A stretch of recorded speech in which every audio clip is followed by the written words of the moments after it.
Sziasztok, ez itt a Médeguru. Ma egy igazi gyöngyszemmel fog bemutatni a Heineken sörreklámot, a randisat. Nem is húzom tovább a szót, lássuk a reklámot.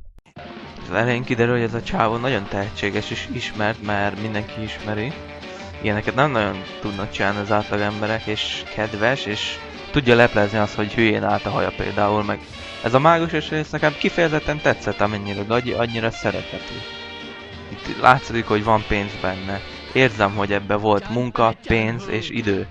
Ezt nem spórolták el, ez egy jó reklám. A zene is jó alatta. Hát ez fantasztikus.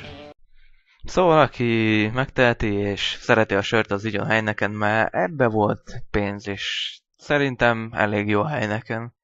Amúgy csak úgy kérdezem, hogy csinálok egy ilyen játékos hülyeséget, vagy Facebook csoportot? Hát írjátok le a kommentbe. Sziasztok!